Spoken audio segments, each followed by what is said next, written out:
Hello friends, আমি RRB NTPC মেথছৰ কাৰণে আমি টপিক ৱাইজ চেপ্টাৰ আপলোড কৰি আছিলোঁ। চ' আজি আমি নেক্সট চেপ্টাৰটো লৈ আহিছোঁ। আজি আমি পাৰ্চেণ্টেজৰ কি ফৰ্মুলা ইউজ হয়, কেনেকৈ কৰে, শ্বৰ্টকাট মেথড কি হয়, আৰু কেনেকুৱা টাইপৰ কুৱেশ্যন জেনেৰেলি NTPCত আহিব, বা ইভেন আমি যদি তোমালোকে যদি GD কাৰণে ফিল আপ কৰিছা, GDটো পাৰ্চেণ্টেজৰ কেনেকুৱা টাইপৰ কুৱেশ্যন আহিব, তাৰ ওপৰত আমি আজি ডিছকাশ্যন কৰিম। তোমালোকে যদি ভিডিঅ'টো ভাল পোৱা তেতিয়াহ'লে বা কনচেপ্টটো ভাল পোৱা বা কেনেকৈ কৰে, আৰু যদি কিবা লাগিছে যে কিবা ইনফৰ্মেশ্যন পাইছা বা লাগিছে যে তোমাৰ কিবা মেথড ভুল আছে বা আনচাৰ্ছ ৰং হৈছে, তেতিয়াহ'লে তোমালোকে কমেণ্ট কৰিবা, মই ট্ৰাই কৰি ইম্প্ৰুভ কৰিবৰ কাৰণে। আৰু যদি তোমালোকে চেনেলটো ভাল পাইছা তেতিয়াহ'লে লাইক, ছাবস্ক্ৰাইব এণ্ড শ্বেয়াৰ কৰিবা। চ' আজিৰ টপিকটো আমি ষ্টাৰ্ট কৰোঁ। পাৰ্চেণ্টেজৰ কনচেপ্ট হৈছে, পাৰ্চেণ্টেজ মানে হৈ গ'ল, লেটছ চে মই যদি ইয়াত 1% লিখোঁ, এইটো আমাৰ কেনেকৈ কৰোঁ, 1% বা লেটছ চে মই লিখিলোঁ 10%। ইয়াৰ মিনিংটো কি হয়? ইয়াৰ মিনিংটো হৈ গ'ল কিবা এটা বস্তু 10/100 ইনটু 100 কৰিলোঁ, চ' এইটো 10 হৈ যাব যদি মই 100ৰ ভিতৰত মই কেলকুলেট কৰোঁ। তো এটা বস্তু যদি লেটছ চে X% অফ Y বুলি কয়, ইয়াৰ X/100 লিখিলোঁ, অফ মানে সদায় মাল্টিপ্লাই হৈ গ'ল, ইনটু Y হৈ যায়। বা যদি মই কেতিয়াবা কম্পেয়াৰ কৰোঁ, লেটছ চে 50 kg is how much percent of 100 kg. চ' এইটো পাৰ্চেণ্টেজত যেতিয়া সুধিব তেতিয়া আমি কেনেকৈ কম্পেয়াৰ কৰিম, 50/100 ইনটু মই 100 কৰি দিলোঁ, ঠিক আছে। চ' এইটোৰ যিটো ভেলু ওলাব, এইটো আমি কৰিলোঁ, এইটো 50% হৈ গ'ল। চ' এইটো হৈ গ'ল আমাৰ পাৰ্চেণ্টেজৰ কনচেপ্ট। চ' এইটো কনচেপ্ট ইউজ কৰিবলৈ আমি কেইটামান কুৱেশ্যন কৰিম। চ' ইয়াত যিমানবিলাক শ্বৰ্ট ট্ৰিক্স বা ফৰ্মুলা ইউজ হ'ব, চব মই কুৱেশ্যন ৱাইজ মই দি গৈ থাকিম। চ' ফাৰ্ষ্ট কুৱেশ্যনটো চাওঁ। ফাৰ্ষ্ট কুৱেশ্যনটো কৈছে 0.08%, তাৰমানে এইটো মই লিখিম 0.08 ডিভাইডেড বাই 100, যিহেতু পাৰ্চেণ্টেজ আছে, ইনটু 120/100 ইনটু 50,000। অ'কে, চ' 0.08 ইয়াত পইণ্টৰ পিছত দুটা ফিগাৰ আছে। যদি একদম চিম্পল, পইণ্টৰ পিছত যদি দুটা ফিগাৰ বা তিনিটা ফিগাৰ যেইটা নাথাকক, সিমানটা জিৰ' আমি তলত 101ৰ পিছত লগাই দিলেই হ'ল। যদি ওপৰত থাকে তলত লগাম, যদি তলত থাকে ওপৰত লগাম। তাৰমানে আমি ইয়াত লগাম 100 আগৰ পৰা আছিলে, আৰু এটা 100 লগালোঁ, ইনটু 120/100 লগালোঁ, ইনটু 50,000 কৰি দিলোঁ। চ' 0 0 0 0 0 0 দুটা 0 কাটি দিলোঁ, এইফালে 0 আৰু 0 গুচি গ'ল। 5 দি পেলাই মই 10ক কাটিলোঁ 2, এইটো আৰু এইটো কাটি দিলোঁ 4। চ' ইয়াৰ আনচাৰ হৈ যাব 4 ইনটু 12, ইয়াৰ আনচাৰ হৈ যাব 48। নেক্সট কুৱেশ্যনটো চাওঁ। নেক্সট কুৱেশ্যন কৈছে X% অফ Y, তাৰমানে X/100 into Y is equal two 150, বা মই ক'ব পাৰোঁ XY ইকুৱেল টু 150 ইনটু 100। আৰু নেক্সট কৈছে Y% অফ Z ইজ 300, মানে Y/100 into Z is equal to 300, or YZ যদি মই লিখোঁ, এইটো লিখিম 300 ইনটু 100। আৰু কৈছে the relationship between X and Z। আমি কি কৰিম, এই দুটা ইকুৱেশ্যন আমি ডিভাইড কৰি দিম। তাৰমানে XY/YZ যদি মই লিখোঁ, এইটো হৈ যাব 150 ইনটু 100 ডিভাইডেড বাই 300 ইনটু 100। চ' ইয়াত Y আৰু Y কাটি গ'ল, ইয়াত 0 কাটি গ'ল, এইটো এটা 0, ইয়াৰ এটা 0 কাটি গ'ল, আৰু এইফালে আমাৰ 15, এইটো কাটিলোঁ 5, এইটো কাটি গ'ল, আৰু এইফালে কাটি দিলোঁ, ইয়াত 2 হৈ গ'ল। তাৰমানে X/Z ভেলু হৈ গ'ল 1/2, আৰু আমি ক'ব পাৰোঁ Z ইকুৱেল টু 2x। চ' আমাৰ এইটো আনচাৰ হৈ যাব Z equal to 2x। Next question চাওঁ। 2 numbers are less than third number by 30% and 37% respectively. By how much percent is the second number is lesser than the first?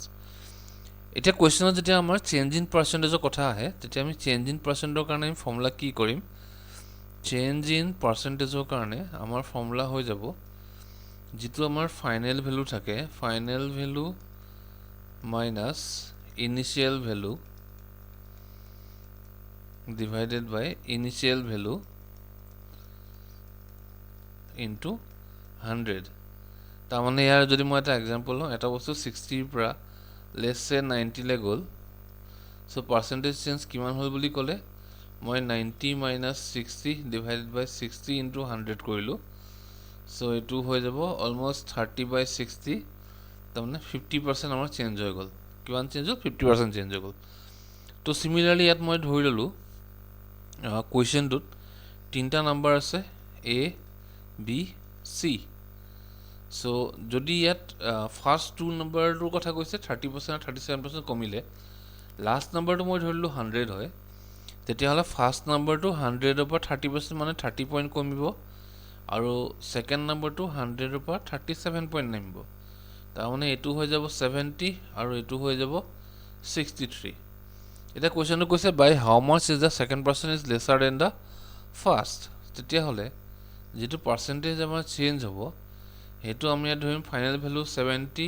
আৰু এইফালে আছে 63 আৰু তলত কি আহিব যেটো ফাৰ্ষ্ট বুলি কৈছে ফাৰ্ষ্ট নম্বৰটো কি আমি পাইছো 70 তো 70 ইনটু 100 কৰিলো 7/70 ইনটু 100 তাৰমানে 0 আৰু 0 7 কাটিলো এইটো হৈ গ'ল 10% সো আমাৰ আনসাৰটো আহিব 10% আই হোপ তোমালোকৰ কনসেপ্ট গিটা ক্লিয়াৰ হৈছে নেক্সট কোৱেশ্চন চাও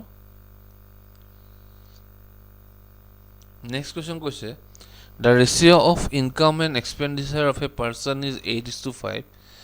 If her income increases by 25% and the expenditure increases by 28%, then what is the percentage increase in her saving?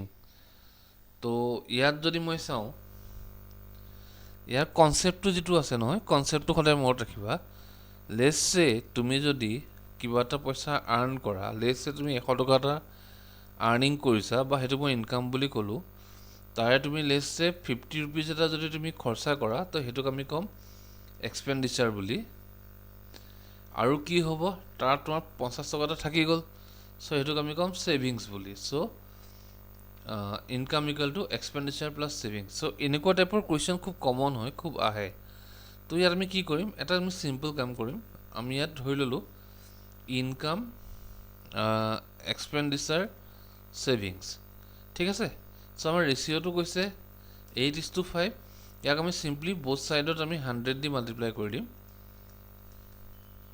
এটো আসলে আমাৰ ইনকাম এটো হৈ গ'ল আমাৰ এক্সপেন্ডিচাৰ তাৰ মানে এটো হৈ গ'ল 800 আৰু এটো হৈ গ'ল 500 সো ইয়াত যদি মই চাও ইনকাম যদি মোৰ 800 টকা থাকে ইয়াৰ এক্সপেন্ডিচাৰ মোৰ থাকিব 500 টকা তাৰনে মোৰ 300 টকা এটা সেভ হ'ব নেক্সট কৈছে যে আমাৰ ইনকাম ইনক্ৰিজেস বাই 25% সো ইয়া কি হৈ গ'ল 25% ইনক্ৰিজ হৈ গ'ল 25% ইনক্ৰিজ ওকে আমি এতিয়া ইয়াত তোমাকে চোৱা ডাইৰেক্ট ভ্যালুটো কেনেকৈ উলিয়াব পাৰি 25% ইনক্ৰিজ যদি হয় নহয় তেতিয়াহলে 100 plus 25% into 800 আমি ডাইৰেক্ট কৰিব পাৰো তাৰ মানে 125/100 into 800 হৈ গ'ল সো এটো কাটি দিলে ডাইৰেক্ট 1000 হৈ যায় সো এটোৰ ভ্যালু 1000 হৈ গ'ল আৰু কোৱেশ্চনটোত কৈছে যে এক্সপেন্ডিচাৰ 28% বাঢ়ি গ'ল সো সিমিলাৰলি ইয়াৰ 28% কিমান হ'ব বুলি ক'লে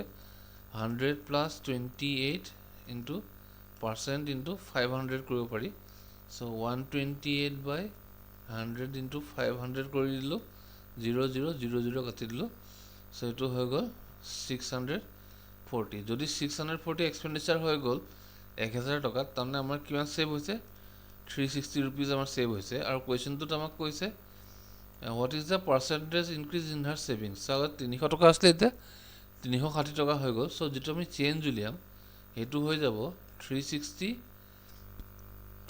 minus 300 divided by এতিয়া আমাৰ স্টাৰ্টিংতে কিমান 300 আছিল সো এটা আমাৰ ইনিশিয়াল ভ্যালু হৈ গ'ল into 100 কৰি দিলো সো 0000 কাটি দিলো এফালে 60 আহিলে এফালে 3 আহিলে মানে এটা হৈ গ'ল আমাৰ 20% সো আমাৰ আনসাৰটো হৈ যাব B 20% নেক্সট কোৱেশ্চনটো চাও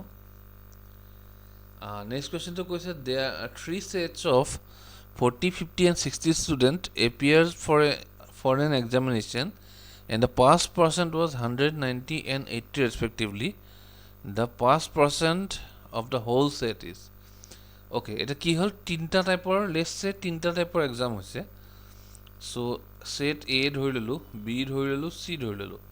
ইয়াত 40টাই এক্সাম দিলে আৰু কি হৈ গ'ল, টোটেল গোটেইখিনিয়ে পাছ কৰি গ'ল। তাৰমানে আমি ইয়াত পাছ কেইটা পাম, ইয়াত 40টা পাম।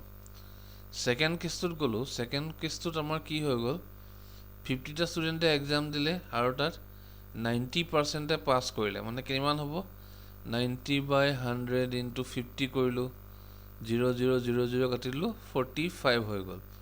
আৰু থাৰ্ড কেছত যদি চাওঁ, ইয়াত আছে টোটেল 60 ষ্টুডেণ্ট আৰু ইয়াত পাছ কৰিছে 80%, মানে 80/100 ইনটু 60, 0 0 0 0 কাটি দিলোঁ, মানে 48 হৈ গ'ল। এতিয়া আমাক কৈছে pass percentage of the whole set. তেতিয়াহ'লে আমি কি কৰিম, 40 + 45 + 48 ডিভাইডেড বাই 40 + 50 + 60 ইনটু 100 কৰি দিম। চ' গোটেইকেইটা আমি প্লাছ কৰিলে ইয়াৰ ভেলুটো হৈ যাব 40 40 80 120 133/150 ইনটু 100। চ' 0 আৰু 0 কাটি গ'ল, আৰু এটা কাটি দিলোঁ 2, আৰু এটা কাটি দিলোঁ 3। চ' এইটো যদি আমি কেলকুলেট কৰিম, ইয়াৰ ভেলুটো আহিব 88 2/3%। চ' আমাৰ আনচাৰ হৈ যাব 88 2/3%। আই হোপ তোমালোকৰ কনচেপ্টটো ক্লিয়াৰ হৈছে। নেক্সট কুৱেশ্যন চাওঁ।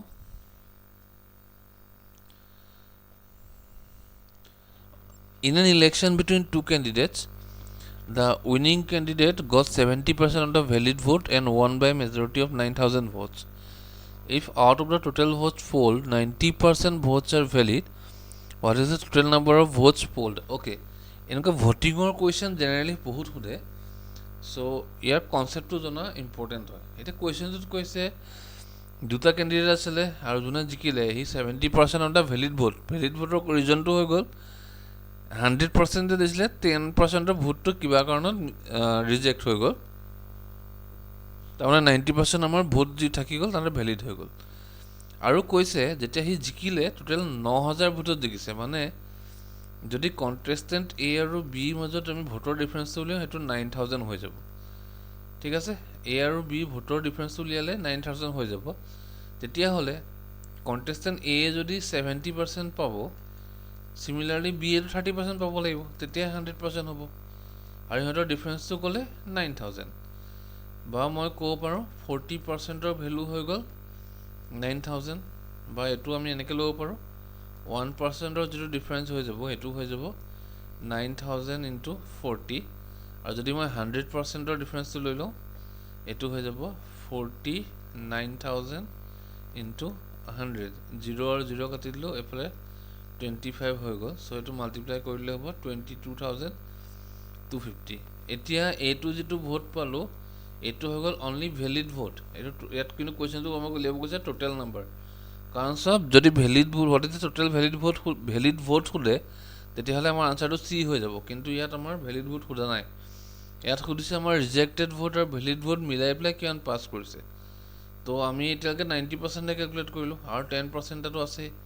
চ' আমি কি কৰিম, ইয়াৰ পৰা আৰু 22,250 ইনটু আমি ইয়াত কি কৰিম, আৰু এটা 10% আমি লগাব লাগিব যিটো ভেলিড ভোট আছিলে, বা 10/100 0 0 0 0 কাটি দিলোঁ। চ' এইটো হৈ গ'ল এইটো 22,500 হ'ব। এইটো ভালকৈ লিখিছোঁ, 22,500। চ' এইটো হৈ গ'ল 2250। চ' টোটেল যিটো ভোট হৈ যাব 22,500 2250। চ' এই গোটেইকেইটা যদি মই প্লাছ কৰি দিওঁ, 1 মিনিট, 0 0 কাটি দিলোঁ, এইফালে 00 গুচি গ'ল, 2250। ঠিক আছে। চ' আমি 22,500 আৰু তাৰ লগত 2250 এড কৰি দিম। এইটো এড কৰি দিলে আমাৰ অলমষ্ট আমাৰ ভোট আহি যাব 25,000। চ' আমাৰ আনচাৰটো হৈ যাব 25,000। এইটো আমাৰ আনচাৰ আহি যাব। আই হোপ তোমালোকে বুজি পাইছা। অ'কে, নেক্সট কুৱেশ্যন চাওঁ।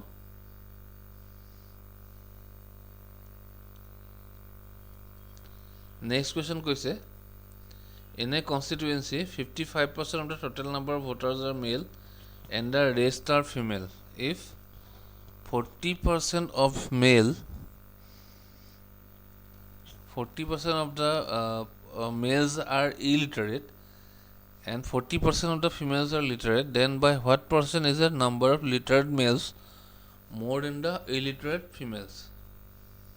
So মই ধৰি ললো ইয়াত প্ৰথমতে কোৱেশ্চনটো বুজাই দিছো এটা ভোটিং জেগা আছে প্লেস আছে তাত 55% আছে মেল আৰু তাৰমানে 45% আছে ফিমেল আৰু কোৱেশ্চনটো কৈছে যে যেটো 45% আছে তাৰ 40% মেল ইলিটাৰেট তাৰমানে 60% লিটাৰেট আৰু সিমিলাৰলি 40% ফিমেল হৈ গ'ল লিটাৰেট তাৰমানে 60% ইলিটাৰেট আৰু কোৱেশ্চনটো আমাৰ উলিয়াব কৈছে যে what percent is the number of literate male is more than the illiterate female? So মই ধৰি ললো আমাৰ ইয়াত 100 আছে টোটাল ক্যান্ডিডেট ভোটাৰ তাৰে মই ধৰি ললো মেল হৈ গ'ল 55 because 55% কৈছে আৰু ফিমেল হৈ গ'ল 45 ইয়াতো দুটা কন্ডিশন দিয়া আছে যে 40% of the male are illiterate so মই যদি ইয়াৰ 40% উলিয়াও 40 by 100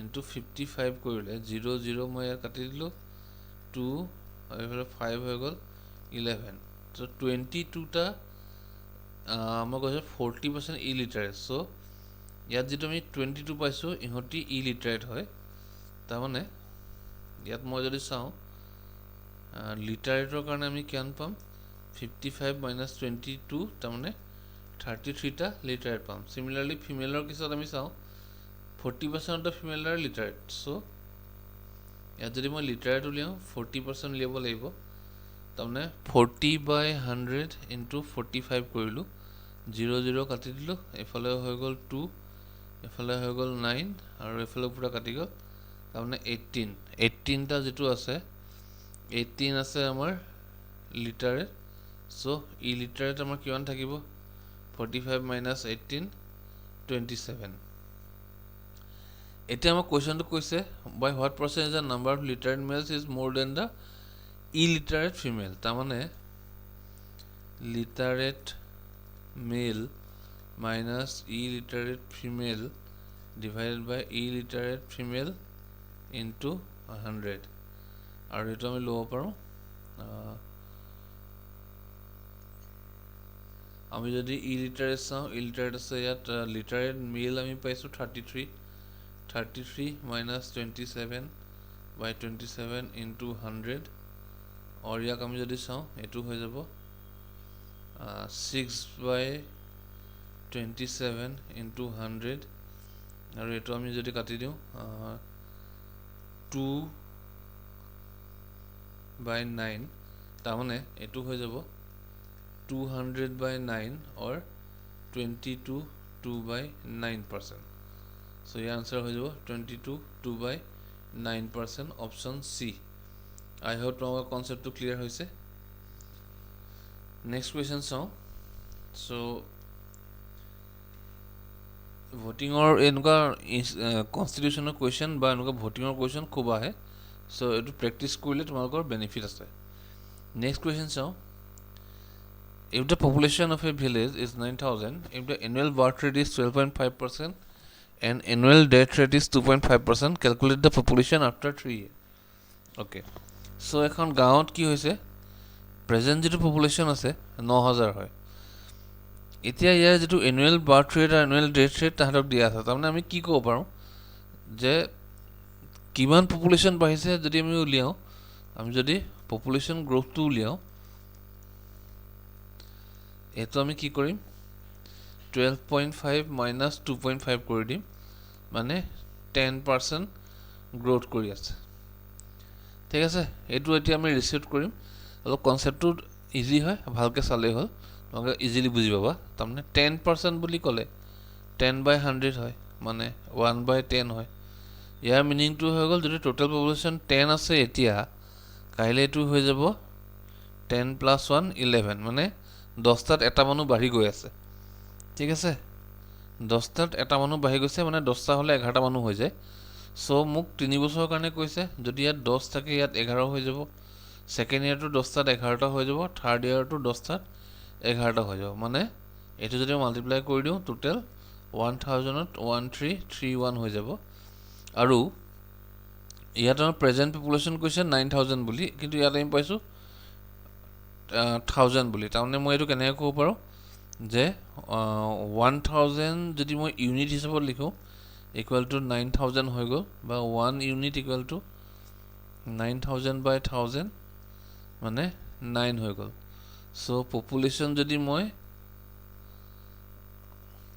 3 yearsৰ পাছত উলিয়াওঁ এইটো হৈ যাব 1331 ইনটু 9 চ' এইটো মাল্টিপ্লাই কৰিলে আনচাৰটো আহিব 11979 আমাৰ আনচাৰ হৈ যাব 11979 আই হোপ তোমালোকে কনচেপ্টটো বুজি পাইছা একদম চিম্পল হয় কৰিবৰ কাৰণে